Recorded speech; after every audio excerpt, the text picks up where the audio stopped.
оқушылар, бізде бүгін қазақ тілі сабағы.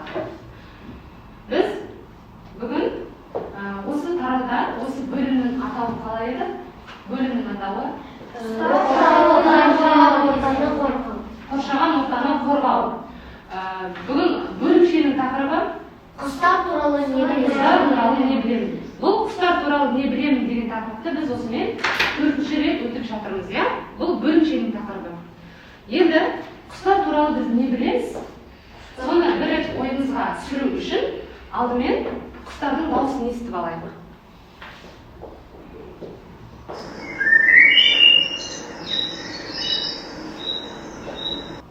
Құстардың дауысын естідік, иә? Енді ойымызды ортаға салайық. Кім құс туралы не біледі? Құстар туралы не біледі? Олар ұша алады, жүзе алады, ән айта алады. Ендеше осы тақырыбымызды әрі қарай жалғастырамыз. Сабақ барысында біз қазір топқа бөлінуіміз керек, тапсырманы орындау үшін. Сондықтан біз өзімізге белгілі класс доджо арқылы не істейміз?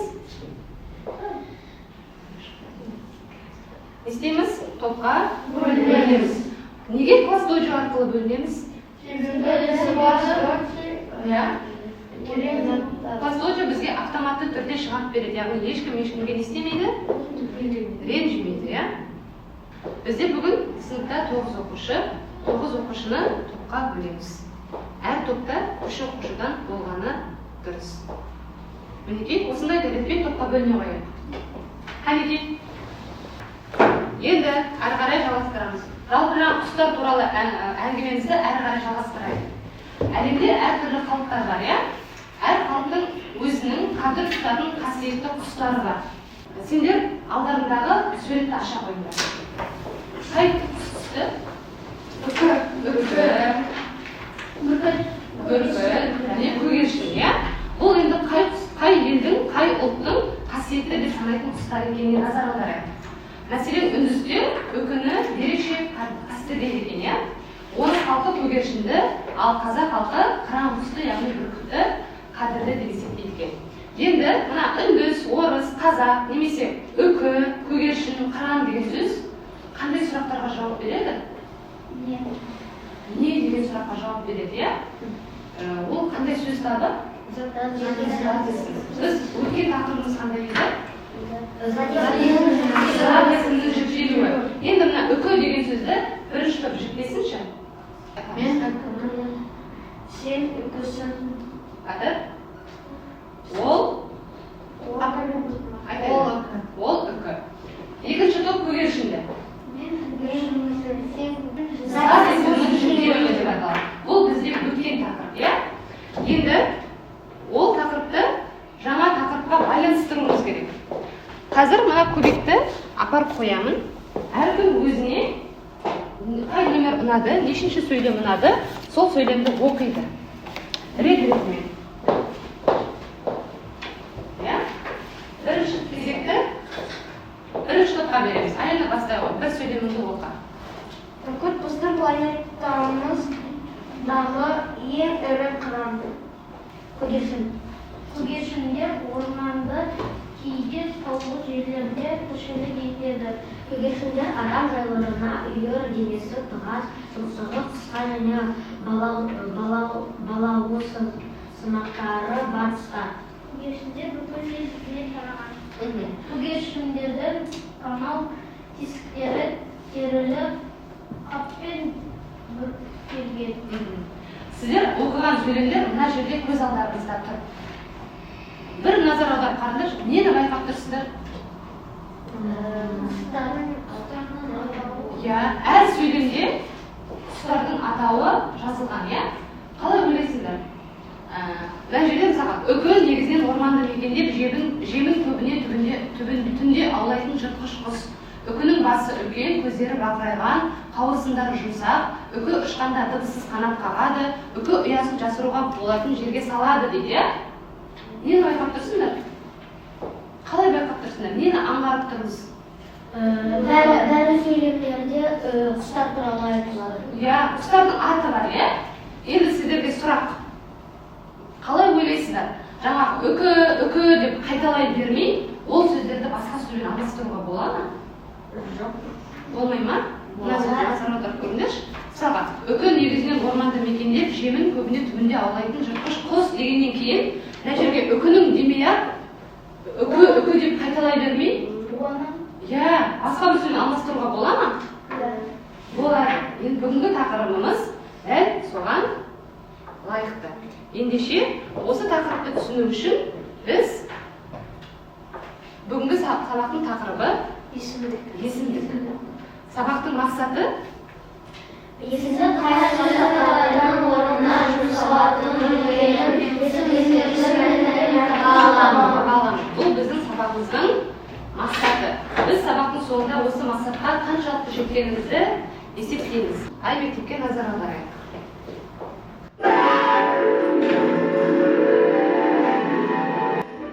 Дұрыс ағардың сұрау мағынасындағы барлық сөз. Енді түсінгенімізді бекітейік.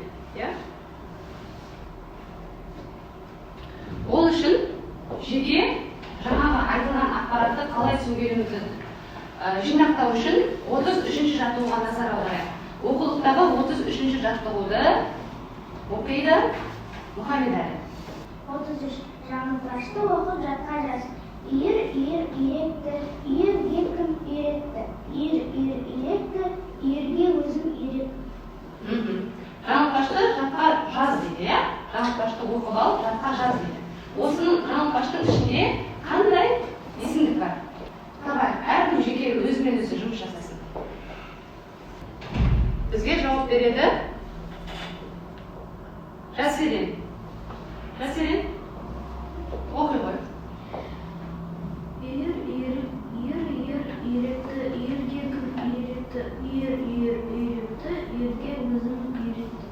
Осы жаңылтпаштың ішінде қандай есімдік бар? Есімдік деген жаңа не болды? Есім сөздердің орнына жұмсалатын сөздер болды. Яғни зат есімнің, сын есімнің, сан есімнің орнына жұмсалатын сөздер. Кім жауап берді? Мариям жауап берді. Демек, Мариямға бір ұпай. Жарайсың, Мариям. Тағы қандай бар? Кім? Оны диасыз. Жарайсыңдар. Енді осы тапсырманы дәптерге орындайсыз. Ол жерде қандай дескриптор? Есімдіктерді таба аламыз, сұрақ қоя аламыз, қай сөзбен байланысып тұрғанын айта аламыз. Өзім деген сөзге сұрақ қойыңдаршы. Өзім деген сөзге сұрақ қойыңызшы. Кім? Өзім. Қандай сұраққа жауап беріп? Кім деген сұраққа жауап беріп? Кім деген сұраққа қай сөздерді жауап беретін? Зат есім жауап береді. Ол жерде есімдік қай сөздердің орнына жұмсалды? Қай сөздердің орнына айтылды? Есімдік қай сөздердің орнына айтылды? Зат есімнің орнына айтылып тұр. Ал бұл есімдік қай сөзбен байланысып тұр? Үйреттім, өзім үйреттім деген сөзбен байланысып тұр. Жарайсың. Гүлдана, ерте бәрінен бұрын аяқтағаннан кейін Гүлданаға ендеше, ары қарай жұмысымызды жалғастырайық. Келесі, енді оқулықпен жұмыс. 32-ші жаттығуға назар аударайық. Ол жерде бұл тапсырманы жұппен талқылаймыз. Жаңа жеке түсінбей қалғанымыз бар, арамызда кейбір оқушылар әлі түсінбей жатыр. Егер жеке түсіне алмасақ, демек жұппен бірге талқылап көрейік. 32-ші жаттығуды жұппен орындаймыз. Гүлдана мен Батыр, Мариям Жаселен, Берекет Мұхаммедәлі, Рамазан мен Әлинұр, я сөзім алғаныңызға. Кәмеге жұппен жасайық. Жұппен орындаймыз.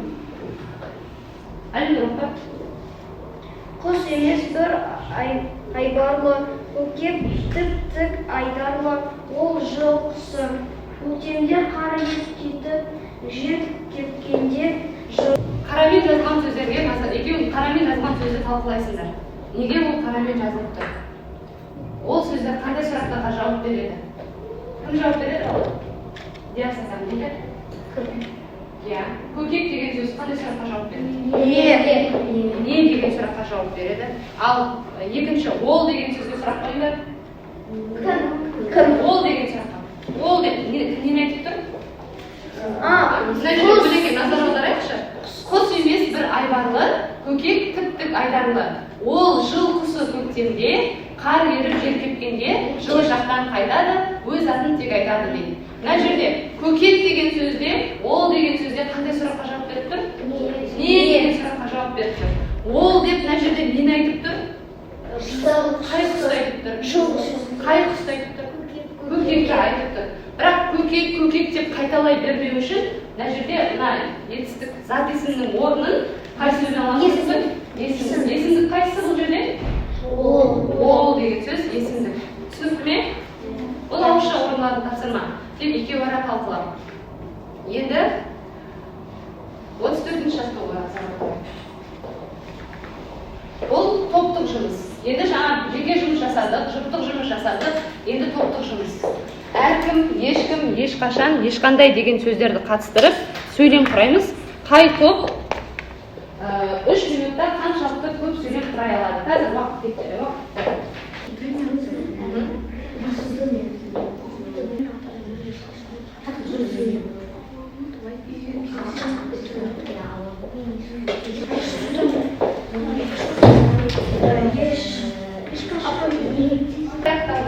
Енді қай топ бірінші топ жадыққа назар аударады. Неше сөйлем құрастырдыңыздар? Оқи ғой. Көп бөлігін кім құрады сіздерде? Ясқаларына, ясқа? Жарайсыздар. Енді екінші топ?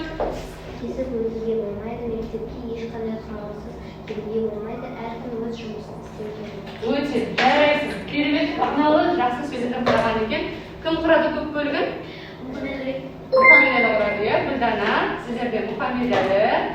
Демек Мұхаммедәліге 2 ұпай берейік. Сосын Жаселен, иә? Үшінші топ? Әркім өз елін сыйлау керек. Үйге келсе ешкім жоқ. Жарайсыздар. Енді келесі тапсырмаға көшейік.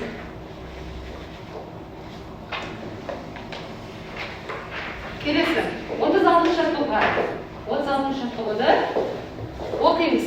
Өздігіңізден оқимыз. Жылда тырналар дегенге ұйқасу керек ол сөз. Кім табады? Айтқан сайын жылда Жоқ. Олар жарайсың, сосын қараймыз. Қараймыз біз қызығып. Жарайсыңдар. Олар дегенді Мұхаммедәлі тапты, біз дегенді Алинұр айтты, иә? Мұхаммедәліге және Алинұрға.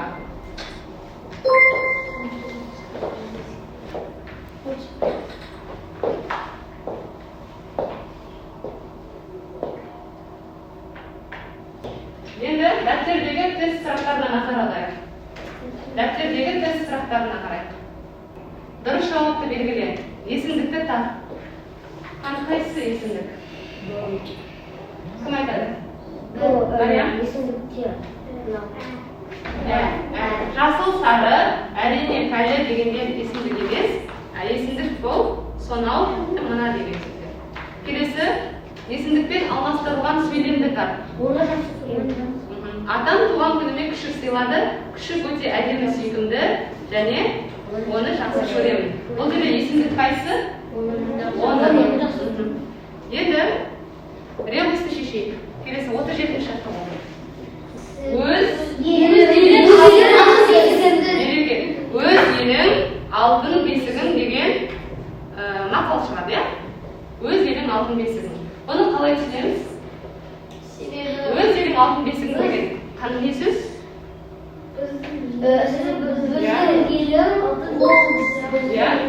Өз елің алтын бесігің деген сөз. Біз туған жерде туылғанда ол біздің бесік алтын бесіктен. Біз осы жерде тербеліп, Ол біздің туғанымыз. өсіп шығамыз, соны айтқысы кетті.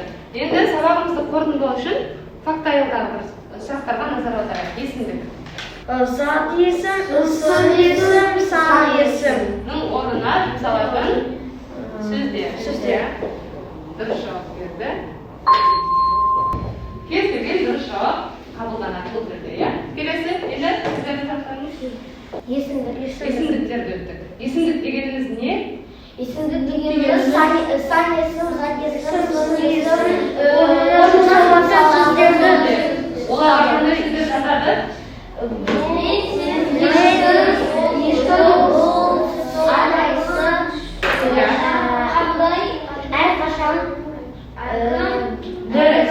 Түсіндік, иә? Енді біздің тақырыбымыз құстар туралы ғой, иә? Құстардан не алынады? Жұмыртқа алынады, иә? Жұмыртқа алынады. Енді мына жерде жұмыртқаның жаңа екенін анықтауға болады. Егер де суға салған кезде түбінде жатса, ол жаңа жұмыртқа деген сөз, иә? Бір көп болмаған деген, иә? Егер ортасында тұрса, онда ол біраз болған, 3 күн, 5 күн аралығында болған. Егер жұмыртқаға 15-20 күн болып кеткен болса, онда ол судың бетіне шығады, иә? Енді мен сіздердің алдарыңызға жұмыртқаның суретін қойып қойдым. Біз математикада қандай тақырыппен танысып жатыр едік? Математикада қандай тақырыптармен танысып жатырмыз? Бөлшек, иә? Мен жұмыртқаны неше бөлікке бөліп қойдым? 4 бөлікке бөліп қойдым, иә? Енді бүгінгі сабағымыздың мақсаты бар ғой? Бүгінгі сабағымыздың мақсаты не еді?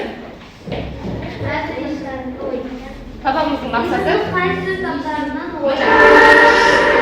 есімдік қай сөздерінің жасалатынын білемін. Яғни мақсатқа қаншалықты жеттік? Сен нешеден неше бөлігін түсіндің деп ойлайсың? 4-тен неше бөлігін түсіндің деп ойлайсың?